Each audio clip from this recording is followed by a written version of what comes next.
Shalom from Jerusalem. This is TV7's Israel Tour update.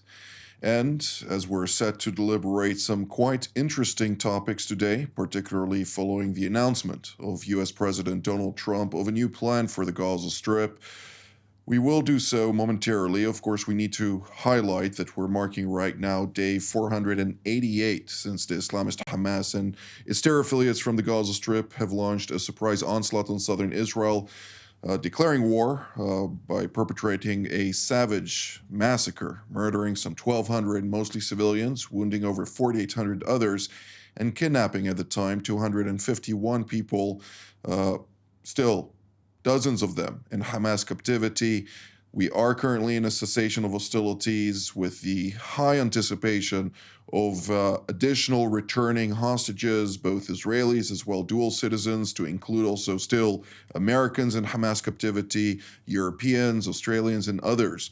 But before all that, let's now turn to our TV7 editor-at-large, Mr. Amir Oren. Amir, Prime Minister Benjamin Netanyahu met with President Donald Trump, political officials, as well as other senior and ranking officials, both American and Israelis, have classified their discussions as highly valuable, fruitful. They didn't anticipate it to be that good. But with that being said, many jaw-dropping announcements. What can you tell us about that? So Donald J. Trump is the newsmaker in chief. And overnight, he gave us, commentators around the world, so much stuff to bite into that it will take more than one panel discussion to unpack it. So let's talk about the major headlines. Starting with what happened after his press conference with Netanyahu on his own social media application, Truth Social. President Trump sought to dispel any notion that following his meeting with Netanyahu, he's closer to coordinating with Israel an attack on Iran's nuclear facilities. And what he wrote was that rather than undertake an operation, a military operation, he wants a verified nuclear agreement with Iran. He is certain that it is possible, and he wants Iran to start negotiating with him. He didn't specify who his emissary is going to be, whether there is a channel already in being, or is he now going to start it. Going back to Gaza, President Trump elaborated on the idea he unveiled a few days ago of relocating the some 2 million Palestinians from Gaza, at least for the duration of the mammoth job needed to remove from Gaza the debris, what he called the demolition site. And he's asking Arab countries, specifically Egypt and Jordan, but not only those two, to take the Palestinians. There is already reaction from Arab capitals that they are not going to do it.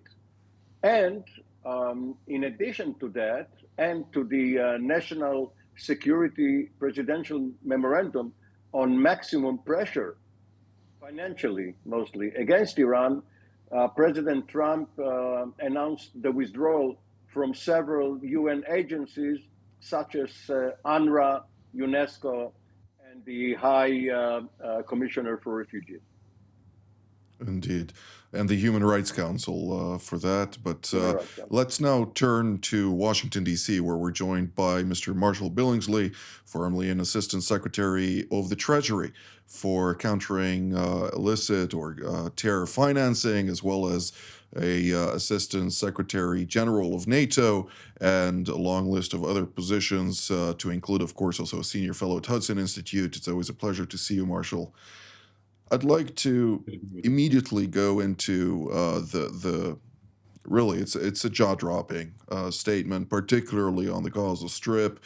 Thinking outside of the box, thinking big, understanding full well that in order to essentially eradicate the Islamist Hamas's capacity to govern the Gaza Strip, uh, something significant needs to change, and this might be it. What can you tell us about that, and to what degree is the pushback by certain Arab capitals over this notion a hurdle?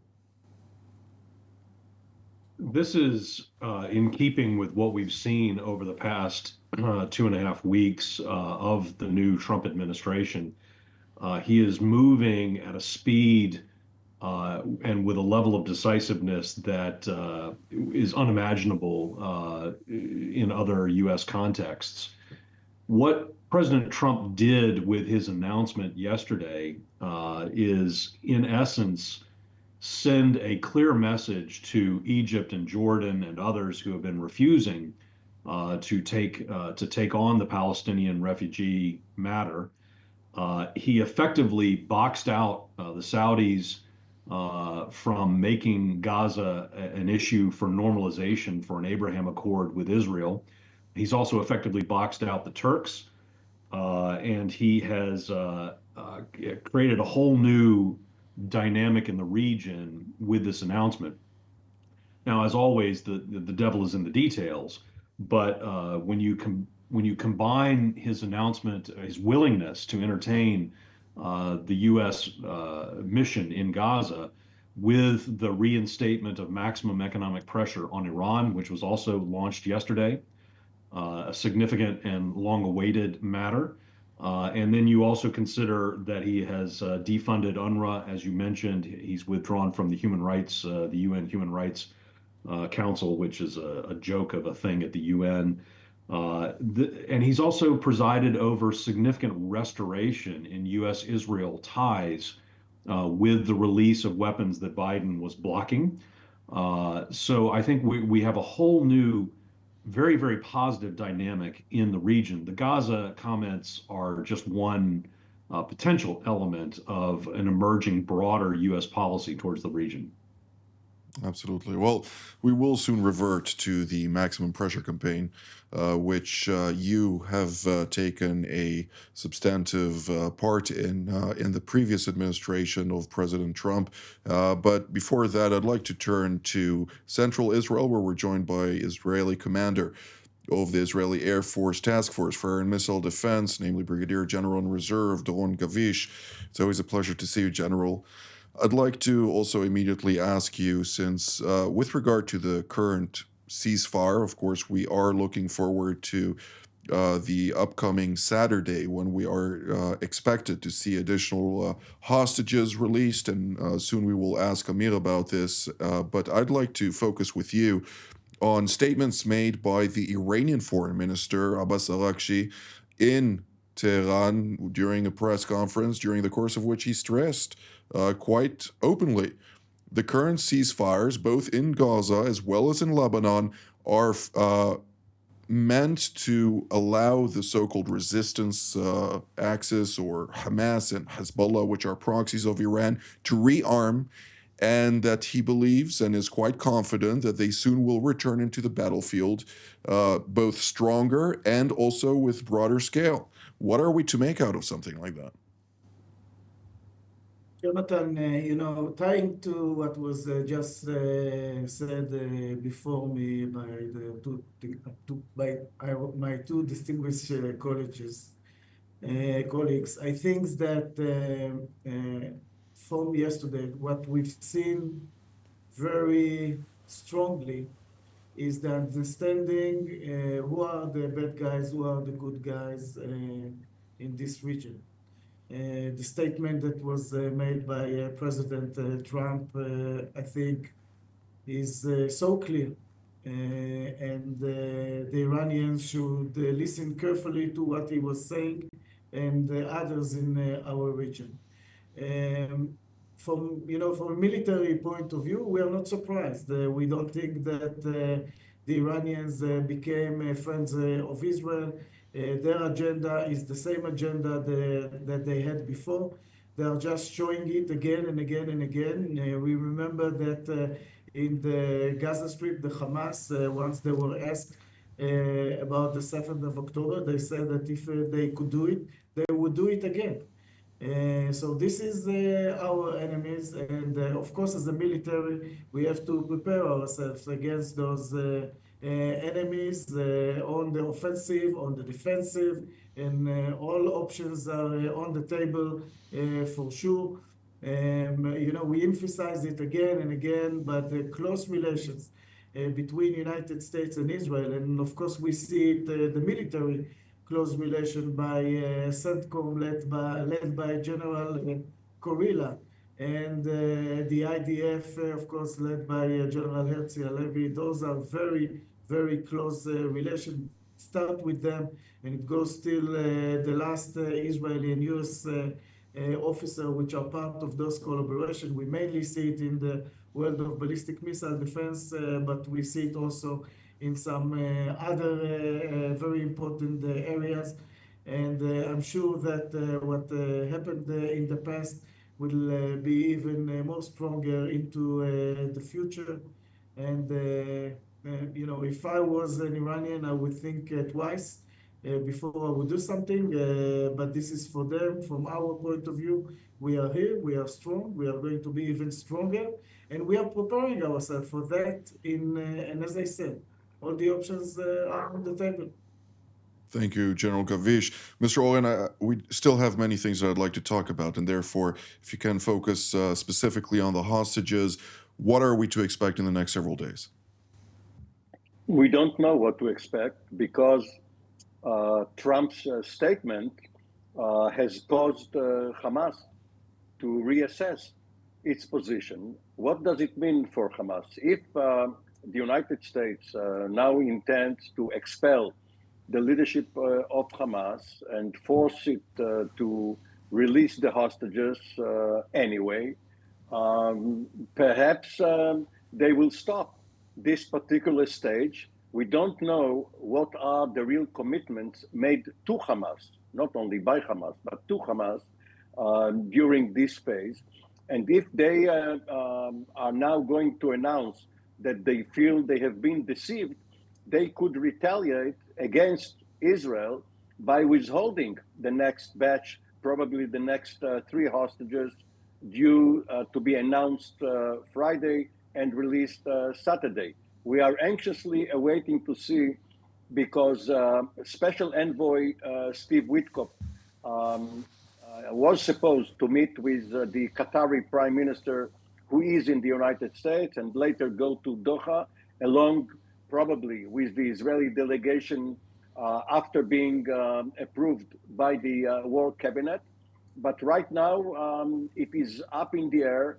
Not only do we not know what will happen in phase 2, maybe phase 1, which is less than a half over, even that is uncertain now. So the details have to be found only tomorrow or the day after. This concern that you're voicing is a widespread concern, of course, in Israel. With that being said, we need to understand that it's one school of thought. The voiced statements by Hamas officials are A, rejecting President Trump's plan, surprise, surprise, B, calling on President Trump to retract his remarks quite unabashedly, considering that they're a designated foreign terrorist organization and such. But the third point is that they're warning both Israel and the United States to keep to stage 2 also and to stage 3 of this hostage release deal. And this only raises, at least from all the remarks that I've been following coming out of Hamas, that they are quite distressed themselves over the fact that they are quite fatigued by the past 16 months of being battered by the IDF, something that also needs to be brought into context here. And another point that needs to also to be highlighted, President Trump said, if the Palestinians do not play ball with regard to the various plans ahead, including the release of hostages, they might turn violent. And that is quite a statement by President Trump. Mr. Billingsley, on that, as well as on the maximum pressure campaign, how do we ensure that the remarks by Tehran's top diplomat do not come into fruition, particularly when we're talking about Hezbollah, Hamas, Palestinian Islamic Jihad, and other terror groups that have been heavily battered during the course of the past 16 months? The regime in Tehran has not changed its spots. The mullahs go to bed at night plotting revolution and the export of the Shia fundamentalism, and they wake up in the morning and they execute their plans. They have every intention, and we've seen that they are consistently trying to regroup and refund and rearm Hezbollah in particular. And so the pressure, particularly in Lebanon, has got to stay on. One of the things that I would commend your viewership to is to understand that significantly yesterday, President Trump said two crucial things that need to be understood. The first is that the United States will not allow Iran to have a nuclear weapon. That was categorically underscored by President Trump. It was reinforced by his national security advisor later in the day. The second important thing is that the reinstatement of maximum economic pressure this time was undertaken not just with respect to pressuring Iran to abandon its nuclear ambitions, but also to stop its support for terrorism. That was something that the Biden administration and the Obama administration before it really tried to dodge and avoid. But in this context, President Trump is making clear to the regime in Tehran that there must be a fundamental shift in their behavior. Indeed. Well, another point to take into consideration, General Kavish, when we're looking at yesterday's meeting between the new self-proclaimed leader of Damascus, namely Abu Muhammad al-Julani, also known as Ahmed al-Shara, met with Turkish President Recep Tayyip Erdogan in Ankara, during the course of which the two discussed about a security pact. The various reports coming out have to do with the erection of a couple of bases, including aerial bases in Syria. Nevertheless, that was not publicly acknowledged, and with that in context, the main focus was about the necessity to confront separatist groups, terrorist groups, with Turkish concerns, of course, focused on the Kurds in Syria. But nonetheless, Muhammad al-Shara or al-Julani came out also and stressed the necessity for international pressure to be put on Israel with regard to its deployments in southern Syria. And he seems to think that he has already consolidated his power in Damascus. Everybody else knows that it's not the case, but nonetheless, what are your remarks on this? Well, we look at when we look at the situation, what is the most important, of course, is the Israeli interest. And within the Israeli interest, we look on our security. And the reason that Israel today is where it is within the Syrian borders is because we want to make sure that the Israelis which are living in the Golan Heights are secure. And it will take some time to see what exactly is happening in Syria. And we are there at least to stay until the point that we feel confident to go back. And this could be done with all kinds of agreements. And we see how the Mediterranean is going to be redesigned, let's put it this way. But at the end of the day, we are looking at the Israeli interest and we are going to stay there. How exactly Syria is going to be reshaped? What would be the Turkish part of it? This is, of course, something which is open yet. We remember that there are other countries around us and I would say kind of organizations which are also part of this area. It is important for the Jordanese. It is important for the Kurds, it's important for others. So the new posture of the Mediterranean, this is something that we would have to see and look what exactly would happen. But once again, from the Israeli point of view and the Israeli interest, First, as I said, is the Golan Heights, and second, and I agree with the Marshall comments, it's Hezbollah in Lebanon. We would like to make sure that Hezbollah is not being rearmed by the Iranians. We know that the current administration, let's put it this way, in Syria, or the new movement which is now there, led by Jolani, they are not also a favorites of the Iranians. But anyway, from the Israeli point of view, this is another red line. So we are watching the Syrian, I mean,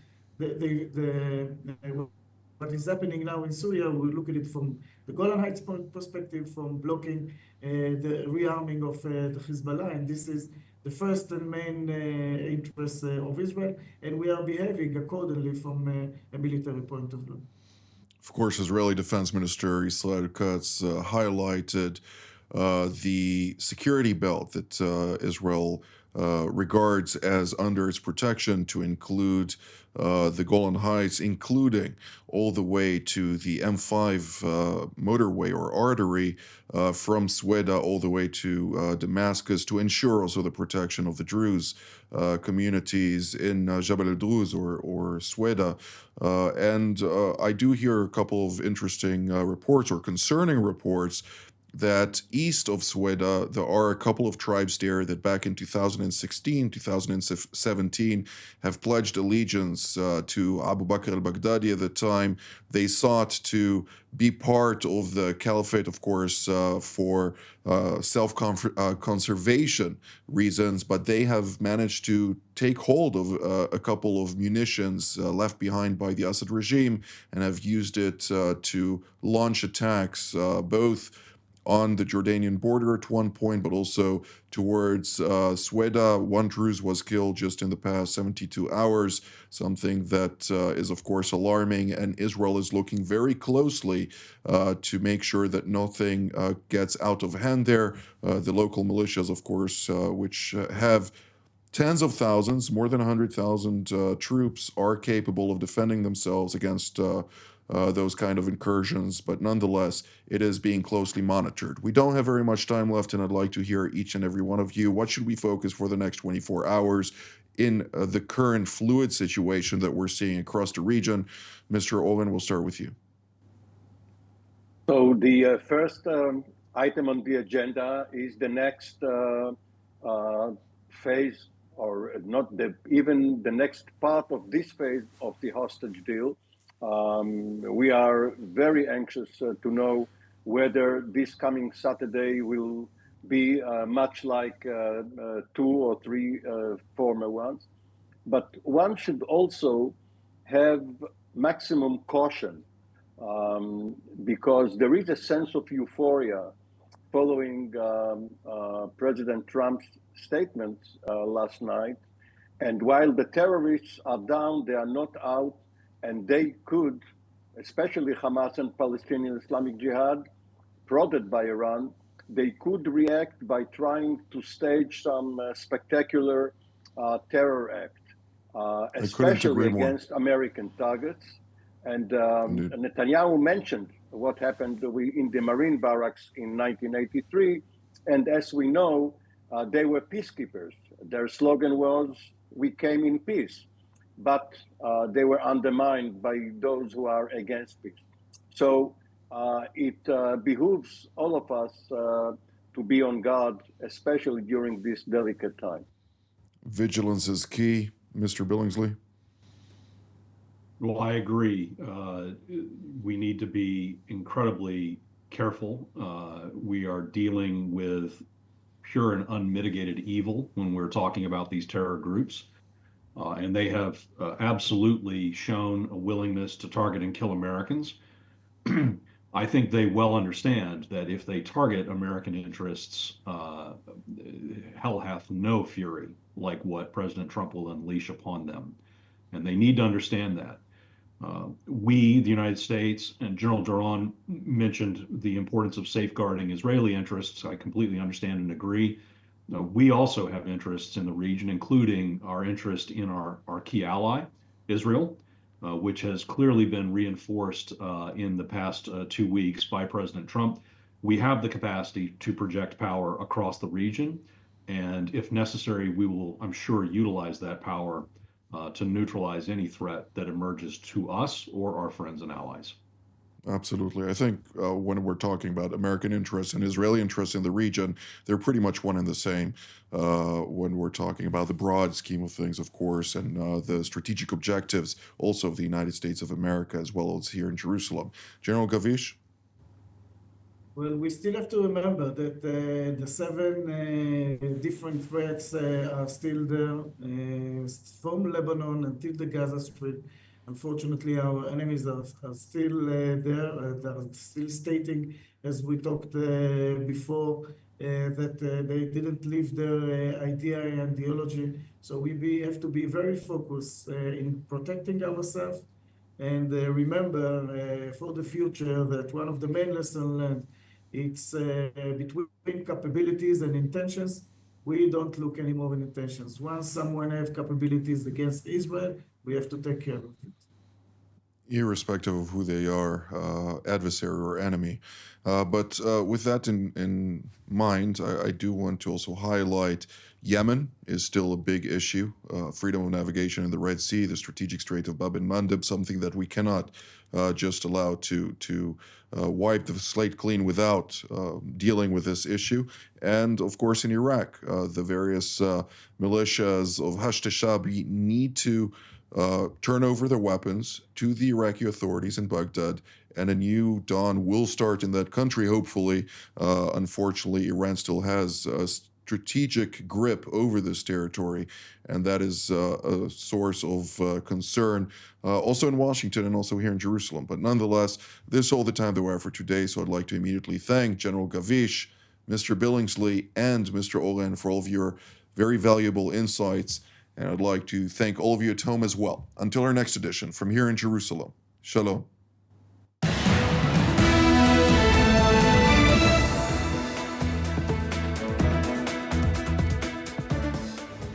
My name is Eran Lerman. I used to be Deputy National Security Advisor to the Government of Israel, currently Vice President of the Jerusalem Institute for Strategy and Security, a think tank, and the editor of the Jerusalem Strategic Tribune. For the last few years, I've been a regular panelist for TV7, a fantastic opportunity to bring deep and analytical perspectives to the debate over regional affairs, Israeli affairs, international affairs, in the company of some of the best minds in Israel.